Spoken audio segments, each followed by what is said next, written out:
Welcome to Ignite the CEO Within, the podcast where we dive deep into the minds of top business leaders to ignite your inner CEO. I'm your host, Mark McFatridge, founder of Quaid, and with each episode, we bring you inspiring conversations with CEOs and business owners who share their experiences, insights, and lessons learned along the way. Get ready to be motivated, empowered, and equipped with the tools you need to succeed in your own leadership journey. Let's ignite the CEO within you. Let's go. I am so pumped to get to host another episode of Igniting the CEO Within. Spotlighting our Quaid allies and their personal and professional journeys has been a blast for me. Those journeys are literally all unique. There's not a single one that's been the same. They're inspiring and, to me have proven that, like I said, there's no singular path to leading people or becoming a CEO or becoming an entrepreneur. And I think one of the things that we started this podcast for was to show people that there are so many different ways. And if you ever even have an inkling of starting your own company or leading people or becoming a CEO or whatever that looks like, you can do it. And there's a way to do it. And you just have to figure it out and find your path and all that kind of stuff. So today, super excited. I get to hang out with Mike Billig. Mike is a principal with Advanced Engineering Consultants - Mechanical Electrical. They're an engineering firm providing mechanical and electrical side of things for the education markets, the healthcare, commercial, all kinds of stuff. So, Mike, welcome to Igniting the CEO Within. Thanks, Mark. Appreciate you having me. Yeah, I'm excited. I don't know each other extremely well, but just every interaction we've ever had has been fun, and we probably don't need to talk about Butler versus Marquette in men's basketball because it hasn't been beneficial to Butler to talk about that. So we won't add that to the topic. Well, we could always talk about Marquette basketball or Nebraska football, and I will talk all day. So. All right. Well, maybe that's another episode. If Butler pulls an upset again, maybe we'll talk about it. They're coming back. I like it when Butler wins. So yeah, you and me both. Well, look, I don't want to hog this. I want to put the spotlight on you, and so why don't you kind of just walk us through your personal journey to becoming where you are with AEC? Yeah. Well, first of all, thanks again, Mark. Appreciate having me. So far, everyone I met in the group and our Quaid group have been awesome. Jim's phenomenal, such a dynamic guy, and teaching us and leading us, and sometimes pulling us in and letting us expand. And that's how we originally met. But I wasn't sure getting into it, but you were pretty clear on what we were looking for and the dynamics of the group, and so just excited about that. And I've got a lot. I probably got more out of it than expected, and every week, every month, I get a little bit more out of it. So thank you for bringing me in and accepting me into the group. So yeah, great. My history is a little bit. I'm not from Indiana. Not everyone is, but originally grew up in Nebraska. Went to a bunch of Catholic schools, Benedictine. I went to a boarding school, which is kind of an interesting animal. All boys, and just learned a whole bunch of lessons there along the way, getting along with other guys. There were 45 when we started and 33 when we graduated.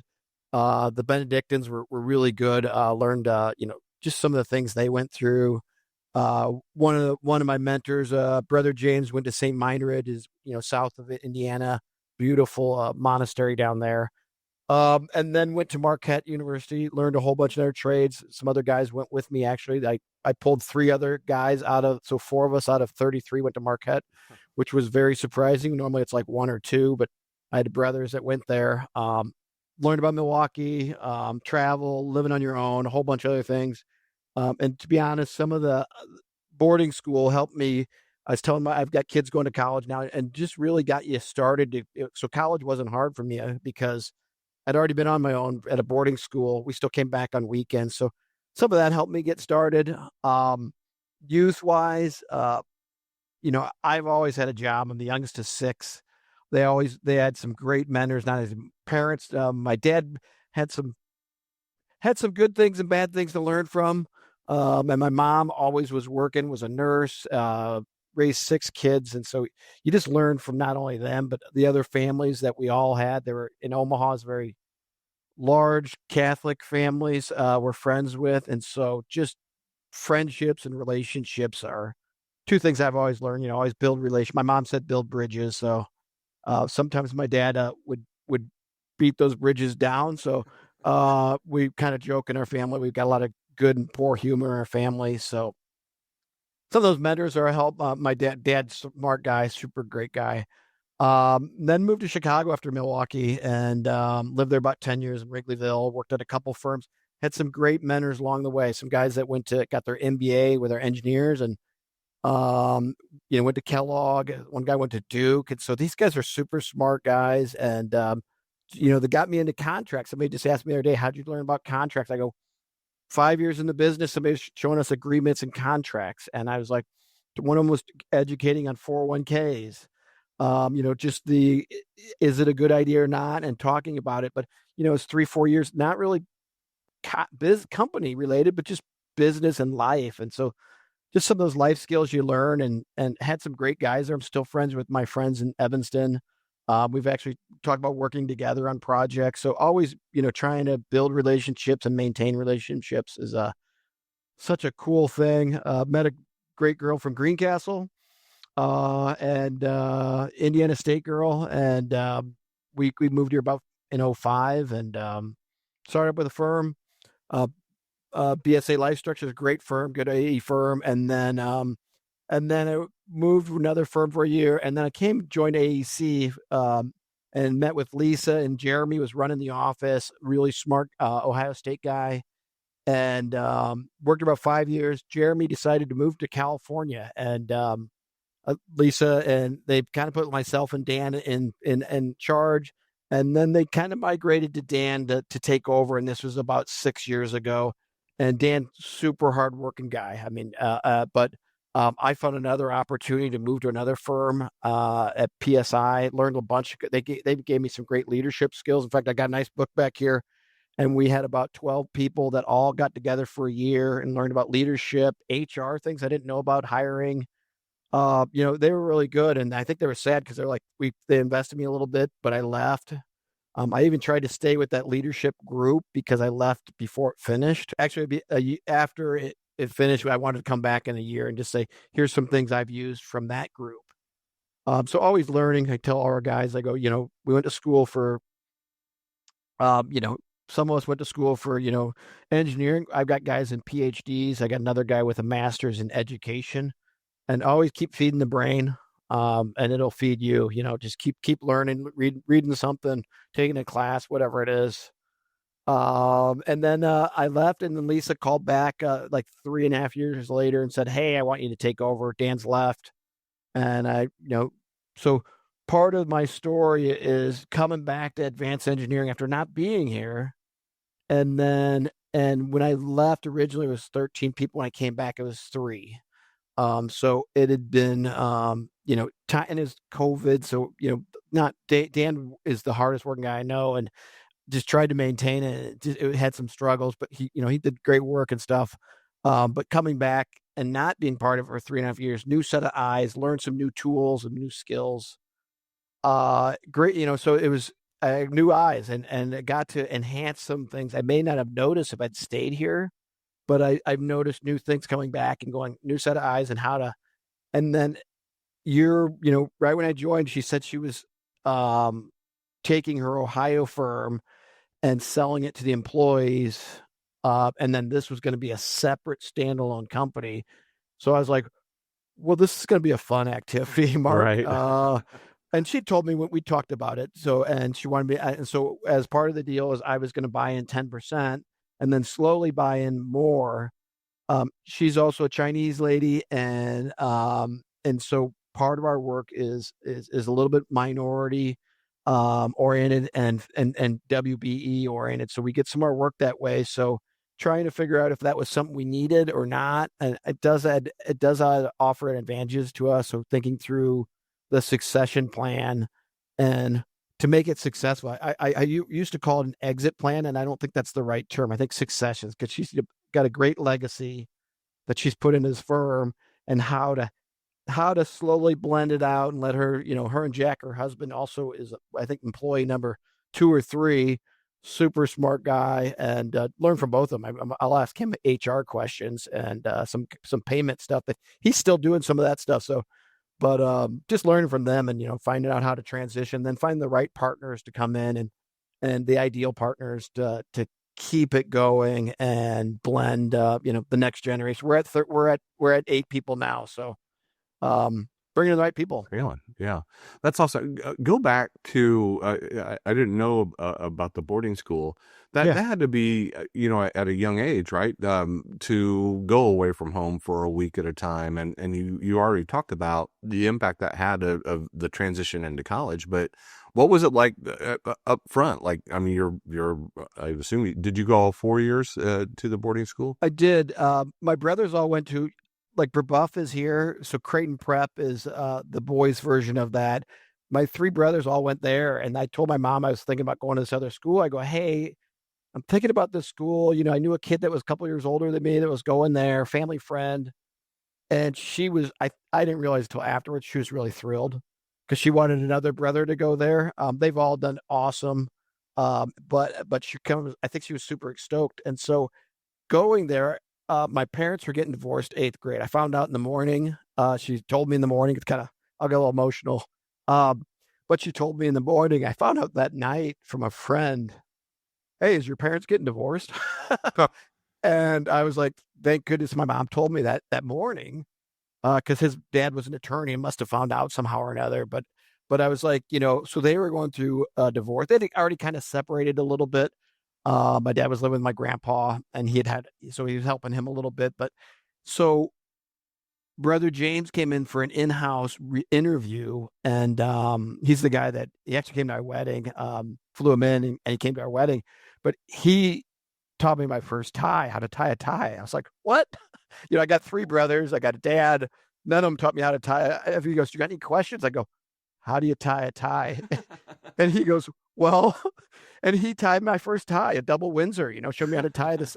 I was like nervous about how to tie a tie of all things, not Right. being separated from the family, not being food, where am I going to stay? I'm worried about how to tie a darn tie. Oh my gosh. And I wore a tie probably every day. We could wear sweaters. So when you get to be a senior, they give you a little more freedom. So, you wear sweaters, and you probably were not, it wasn't coats or anything.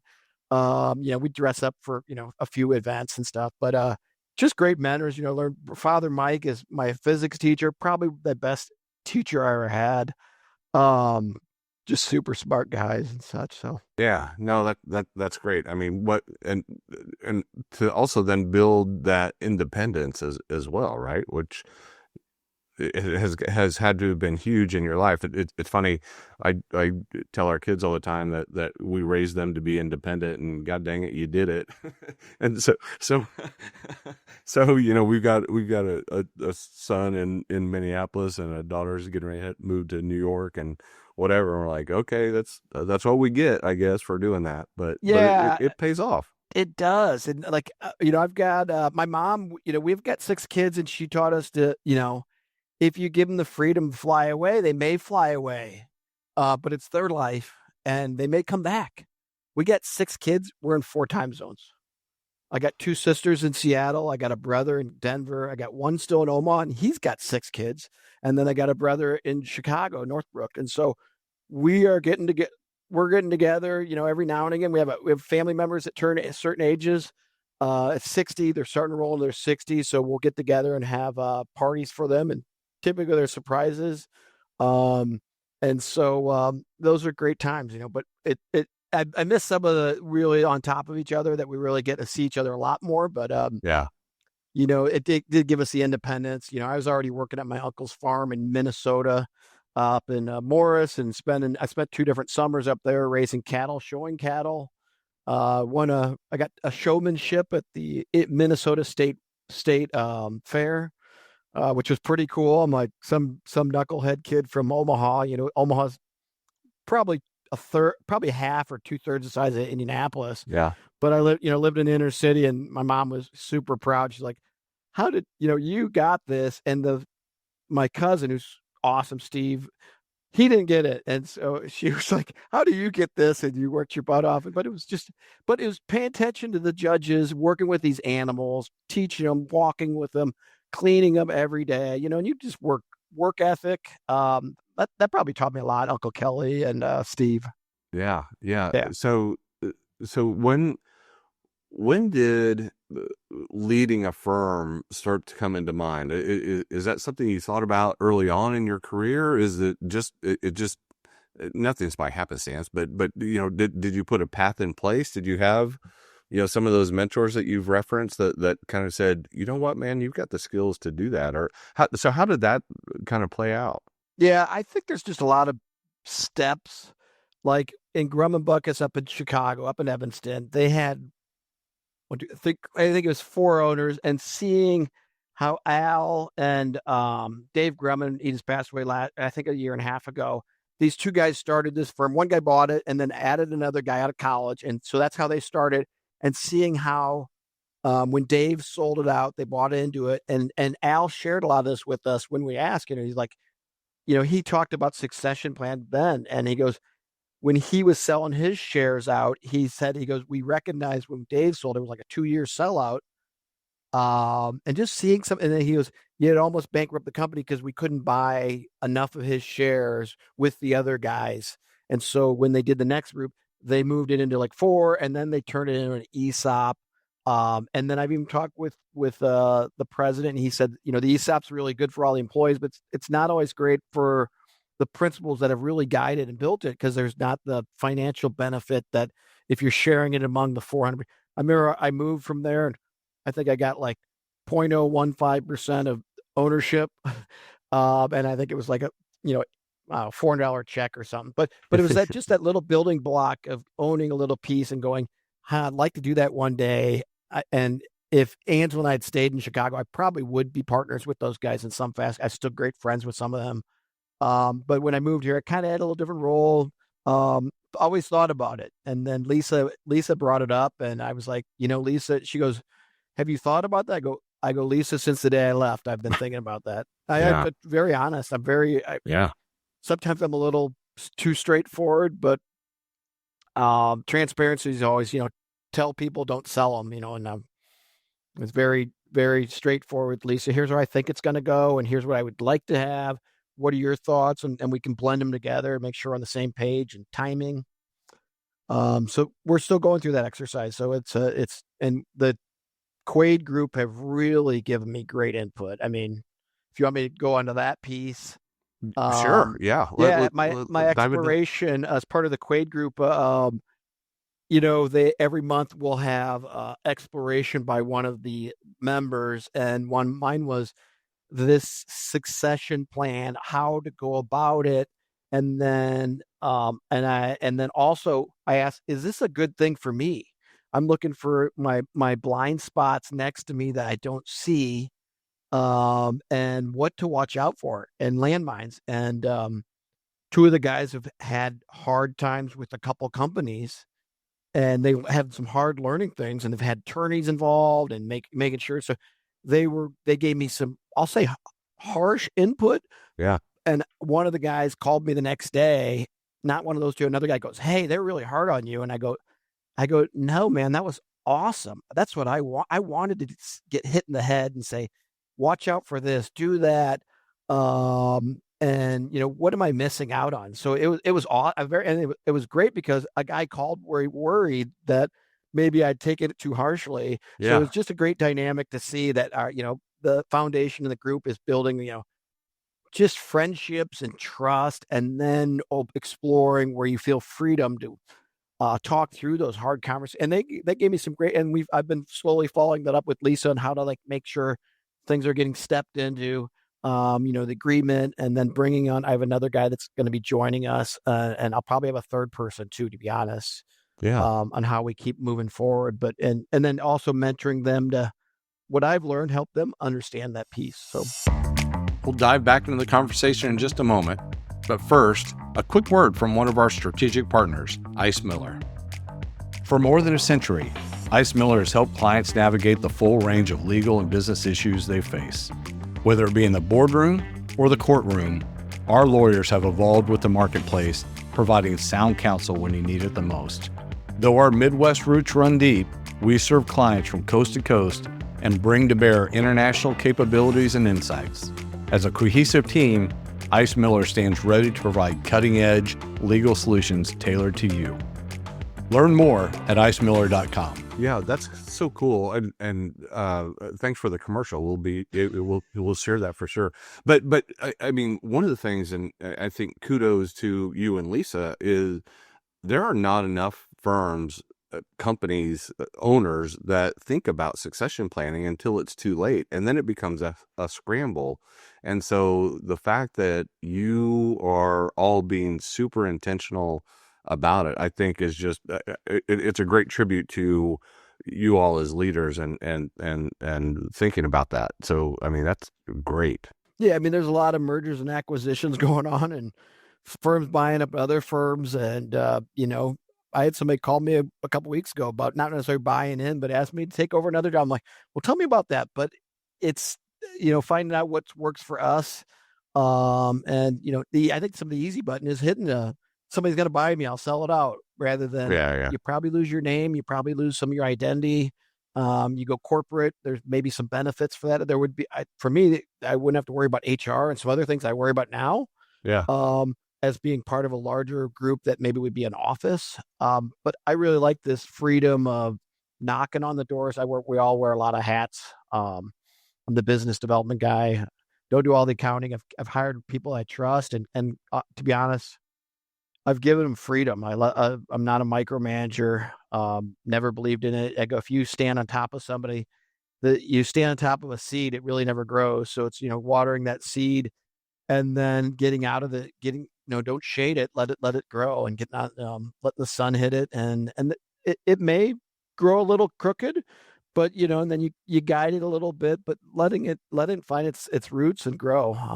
I've had mentors that sat on top, and I'm like, this is not a great, I'm going to learn from this, but it's not a great learning tool.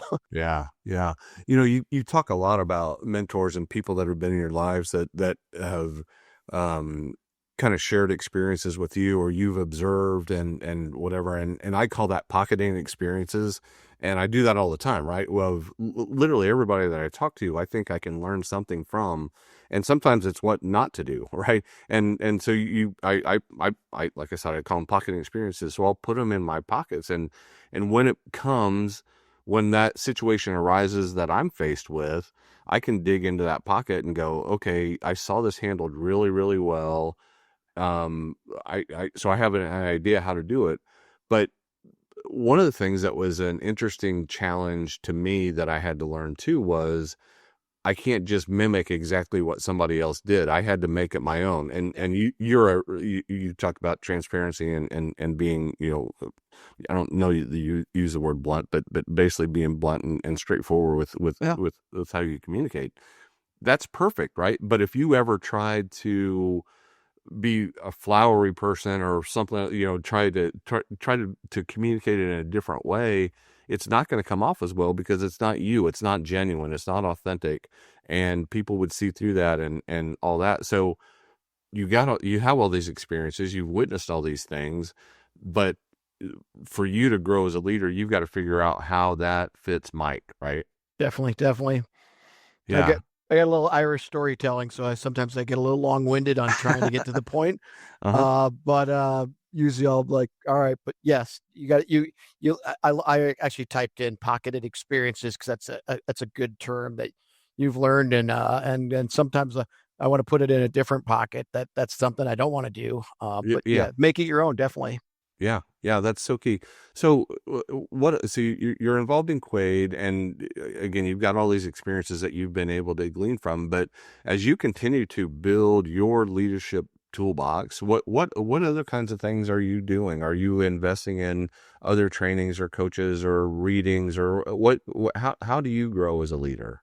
Right now, I listen to a few other podcasts, not necessarily on leadership, but just on information, that kind of give you some just broader strokes of what's going on. I listen to the radio. I try to listen. There's a more conservative one, and there's a little more liberal, and I like to listen to both because they both kind of like, Yep. okay, there's somewhere in the middle. There's some truth here. So those both lead me. Quaid is something I've relied on. To be honest, not trying to sell your services, but it's been in trying to find the right thing. And you were really blunt, going, hey, this isn't a networking group. You may end up getting some network piece out of it, but it's really a learning and a tool for each other to learn from. So I've used that a lot. And then I'll lean on Lisa. Even I'll meet with other executives for other engineering firm. There's another guy I'm going to a conference. It's a Indiana Society of Healthcare Engineering. I'll learn more about healthcare a little bit. They'll probably talk about some products, just some things, and just what we do, our business. And then it'll be a networking piece, so you get to learn from there. Those are probably the main thing. Leadership wise, I feel like I've gotten some great leadership, and you're probably right. I need to maybe add a little, maybe something else, to it. But it's a lot of day to day stuff. It's kind of like, and then one person said, make sure you're on the business and less in the business. Yep. Currently, I've got a little bit of extra work going on. So I shared with our group that I'm a little bit further in the business, but it does, it's a passion of mine is in the business, but it's that happy mix of going, God, it gets me reinvigorated, I guess. So I do enjoy that piece. Yeah, that's that's it, and this is that is not atypical, right? It's one of those things of, you have a skill set, you have a passion for it. It's why you're in the industry, right? But at the same time, eventually you've got to take a step back and say, okay, where am I most valuable to this company? And that's typically, being a visionary. Where are we going? Setting that vision for the company, building relationships that are strategic and so forth. And, that's typically where those end up. And it's not natural, right? It's way more natural to lean back into the engineering side of things where you've been trained and have all this education. But, right. Again, ultimately, Lisa saw something in you, you've known, you've had it in you for a super long time.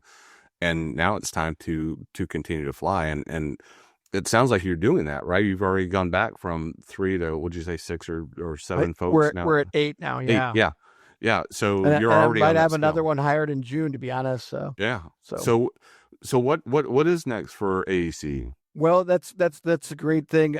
Is I'm at this transition point where I've got it really comfortable, and then it's making this next jump to get another tier. I won't say another tier because we're not. I think about 15. I start adding more about, I don't call it tier systems, but another level in there and get me further out of all the details.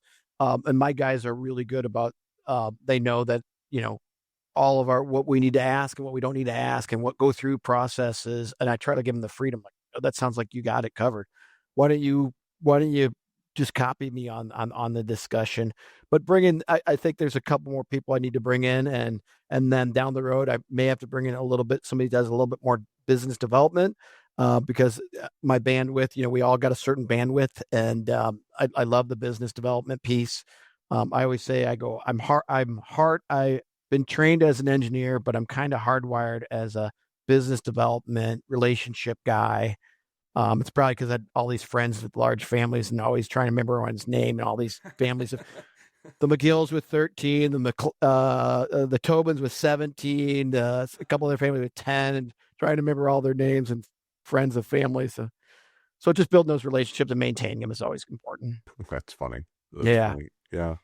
Very cool. So as you start to think about, the growth of AEC and you moving into leadership, has the way that Lisa has structured your succession planning affected how you start to think about, okay, well, what is next, and how do I continue to raise my teammates so that they're ready, whether it's with AEC or it's with another opportunity down the line? Have you given any thought to what that looks like for you and the role that you play in their development? Yeah, that's a great one because like engineers in nature are a little bit introverted, and sometimes they're really good at just getting next step. And then also, I've got a couple guys and I'll ask them, what do you want to do when you grow up? Even though, I've got one guy who's awesome and I kind of chuckle because I'm like, what do you want to do when you grow up? And he's like, well, I'd like to do. I'm like, all right, well, how can we build that? And so I've got one guy, I'm like, would you be interested in doing this management piece there's a AEC-ME. It's like a state run engineering group, a lot of civil engineers, some structurals, vertical markets. And so I've got him into that. And he sits on that vertical market meeting and he goes, hey, Mike, they talked about risk management and stuff. So I was like super stoked because it's like, he's just building a little bit more on the management piece and the engineering and building them together. Because there's this, I mean, Darren, I've been friends for almost 15 years. I hired him. I think it was he's now in theory longer here than I am because I hired him before I left and he's been still here. So I think he's got 8 years and I'm at 7. So we chuckle, who's been here longer? I go, well, I started first, but you're here longer in years. But building those things for him and others in the office, like, hey, what are you guys doing? What are you doing? Not only here, get into some other societies because you're going to learn from us. Get into some of these national societies, get involved. Don't get hired by those firms, but go get involved, build your brain, keep learning. And then I go, and you're going to learn stuff, bring it back to us. Yeah. And then join those. One guy's in ACE mentoring. It's like a STEM program where there's high school students. I go, this might be something you're interested in. And he said, and I go, look at it. I go, last thing I want to do is put you in something that you're like, no, it's not for me. And then he got him to go visit a Live Nation facility at White River, I think it is. And we're doing some work for Live Nation. And so I'm like, hey, is this? And so he got him to go tour the whole facility and walk through it. And what takes back a house and, just gets him excited about some of the stuff. And I think it, invigorates him a little bit on his, what else he can do. Yeah. Yeah. No, that's, it's, I've said it 100 times, but life is about experiences, right? And the more you have, the deeper your knowledge is going to be. And you figure out who you are and where you're supposed to be in life. It is kind of a big deal. So that's great. Well, I mentioned him, like, you're going to learn a lot from us, but if you learn more outside the office too, you can go quicker, faster to where you want to go. And I go, and the more you learn and the more that you're able to give us, the more I can compensate you too. And I'm fair with that. I'm like, hey, if you're doing 5-year engineer in 2 years, outstanding, you're going to get more. And I go, we try not to kill anyone. We're typically in the 40 to 45 hour weeks, mostly 40, almost everyone. So I try to not kill our staff because I know firms that do it, and they, it's they get a little more turnover, and then I go, but I'm also, in remote age, I go, we're 2 guys got shorts on today. I was like, stay out of the office today. No. And so we're kind of remote. Half of us come in because we like coming in. So, and a couple are like, yeah, I'm going to work remote. I'm going to work, 3 hours on Friday rather than, and they work 4 9s and a half day on Friday and make up time wherever they need to. We're all professionals. Yep. That's awesome.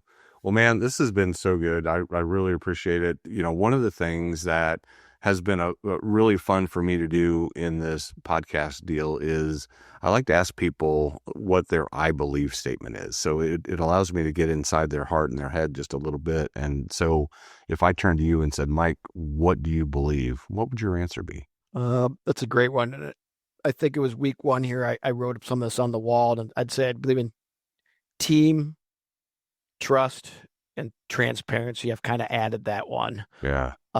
Team, I've played on a bunch of teams. I've coached a bunch of teams. I've watched one too many soccer team games. I love soccer. My kids all played. So team, if one player, I always use like football and basketball a little more as an analogy, because if you don't have your left tackle protecting that quarterback, the blind side, your team's not very good. If that guy's not missing a block, the running back's not moving. So, and it's just team, and we're all gonna. And I go trust. I tell every employee when they get hired, I go, I'm trusting you day one. I'm going to try to earn your trust. And I tell clients, I'll even tell them that same thing. I just met with a church group, and I said I told them, they go, oh, that's. They both all look around. They go, that's one of our standards too. And then transparency has always been, even the hard conversations with our clients or our employees is sometimes employees, I try to hold back a little bit, but being transparent with them is always great, because I'd rather tell them up front. But I did learn way back when on transparency is, if you ever have any hard things to say, tell them a couple positive things first. Yeah. Hey, Yeah. you're really got great work ethic. You're on time. Yeah, this, that, and the other. But here's something we need to work on. And I go, part of that's on us. We may not have fully walked you through that. And how can we help you do better? Is what I usually will look. I usually look, what can I do better, or somebody else do better to help that person? But those are the three that I may call it the 3 T's. I don't know. Trust, Yeah. team, and transparency. Yeah. I also got a whole bunch of other things. Break bread together, learn, enjoy what you do. I told one employee, she am joining and leaving. I go, enjoy what you do. If you don't like this industry, go find another. You're a new grad. Engineers can do 100 things. Don't do this. Go find something else that is a passion of yours, because your first job, you started, and you're like, yeah, this isn't, you're doing 8 hours a day I go tell students in high school, go shadow somebody for a day, find out, sit in their shoes. Yeah, man, I love that. That's all so good. Thank you so much, man. Mike, I am so grateful that you are part of the Quaid community, and look forward to continuing to get to know you more and more over the years. And but this has been awesome. Thanks for hanging out today. Thanks, Mark. Appreciate it. It's been a great time. Yeah, very cool. Well, folks, we've done it again. We found yet another path to the CEO seat. As I said up front, one of my goals was to share that. And so everyone can see that there is a way to become a CEO if you want to do that, to become a business owner if you want to do that. There's no one way to just get there. And it's a heck of a ride when you do it, and you should enjoy it and take advantage of it, because it is an absolute blast. So I hope you enjoyed this episode. I hope you'll go back and listen to some of our others for inspiration. But until next time, I'm Mark McFatridge. I'll see you soon.